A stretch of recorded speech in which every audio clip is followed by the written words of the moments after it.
मुख्यमंत्री शिवराज सिंह चौहान ने पूर्व मुख्यमंत्री कमलनाथ पर पलटवार करते हुए कहा कि यदि कमलनाथ को आरोपों का कीचड़ ही अच्छा लग रहा है तो मुझे कोई आपत्ति नहीं है। कौन लायक है और कौन नालायक है यह तो जनता तय करेगी। गौरतलब है कि ग्वालियर दौरे में कमलनाथ ने कहा एक सवाल का जवाब देते हुए कहा था शिवराज इतने नालायक नहीं कि उन्हें यह भी न पता हो कि कर्ज माफ कैसे होता है। राजधानी भोपाल में मीडिया से बातचीत करते हुए मुख्यमंत्री शिवराज सिंह चौहान ने कहा कि अब वे खुद सोचें कि कौन लायक है और कौन नालायक है, जो सभी को एक भाव से देखे, गरीबों का सम्मान करे, किसानों के कल्याण की योजनाएं बनाए, वो लायक है या नालायक, यह निर्णय जनता को करना है। गौरतलब है कि ग्वालियर दौरे में कमलनाथ ने एक सवाल के जवाब में कहा था शिवराज इतने नालायक नहीं कि उन्हें यह भी न पता हो कि कर्ज कैसे माफ होता है। इसके जवाब में शिवराज ने कहा कि 15 महीने उनकी सरकार थी, उन्होंने क्या किया। यह बड़ी लायकी वाली बात थी कि वल्लभ भवन को दलालों का अड्डा बना दिया। यह लायकी है क्या कि पूरे प्रदेश के विकास को ठप कर दिया। सर, कमलनाथ जी ने आपके खिलाफ चोरनी टिप्पणी की है। कमलनाथ जी हैं और कमलनाथ जी अगर कीचड़ी उनको अच्छी लग रही है आरोपों की, मुझे कोई आपत्ति नहीं है। कौन लायक है कौन नालायक है ये तो जनता तय करती है। अब वो खुद सोचें कि लायक कौन है और नालायक कौन है। जो प्रदेश को एक भाव से देखे, जो गरीबों का सम्मान रखे,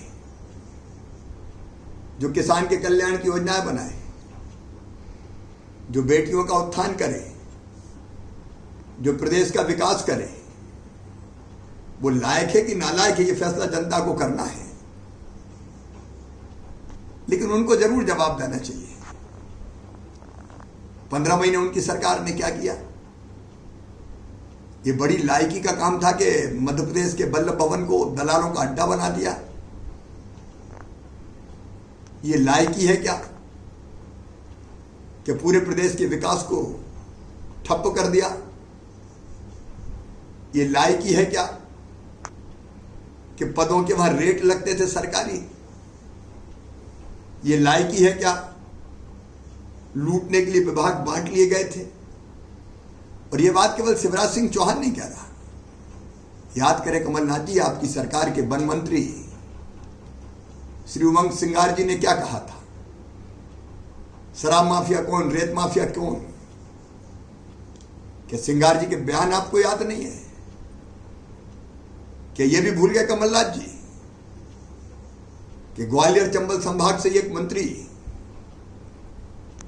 जो आज नदी बचाने का नाटक कर रहे थे, वो जनता से कह रहे थे कि हमें माफ कर दो, हम रेत का अवैध खनन नहीं रोक पाए। किस बात को आप लायकी कहते हैं?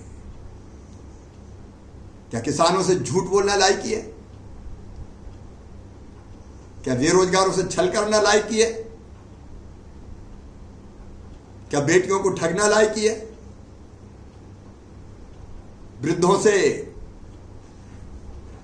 झूठ बोलना लायकी है? आप कौन सी लायकी और नालायकी की बात कर रहे हैं?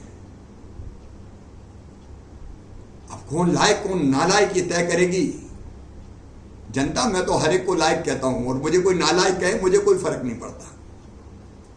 मैं तो वैसे भी जनता का सेवक हूं। लेकिन जवाब तो आपको देना पड़ेगा कि ये लायकी है कि 15 महीनों में आप 5 मिनट के लिए भी कभी ग्वालियर नहीं गए। कि ये लायकी है कि आज आप कह दो कि मैंने तो फलानी जी पे छोड़ दिया था। अच्छा, वो भी जिन पे आपने छोड़ने की बात कही, ज्योतिरादित्य जी तब लायक थे जब चुनाव के लिए उपयोग करना था। और बाद में अब उनके बारे में आप क्या टिप्पणियां कर रहे हैं? क्या मुख्यमंत्री जब विधि द्वारा स्थापित भारत के संविधान के प्रति सच्ची श्रद्धा और निष्ठा रखूंगा और बिना पक्षपात और भेदभाव के सबकी सेवा करूंगा, और अब कह रहे हैं मैंने तो ग्वालियर छोड़ दिया था। कितने भोले हैं कमलनाथ जी आप। और जनता इस भोलेपन को मान लेगी। बताइए, लाइक पूर्व मुख्यमंत्री, जरा योग अस्पताल के निर्माण को आपने क्यों रोका? बताइए, जरा योग को अस्पताल को बाईपास सर्जरी कराने की सुविधा का पैसा क्यों नहीं दिया? आपको बताना पड़ेगा। चंबल एक्सप्रेस वे के निर्माण को आपने ठंडे बस्ते में क्यों डाला? आपको बताना पड़ेगा।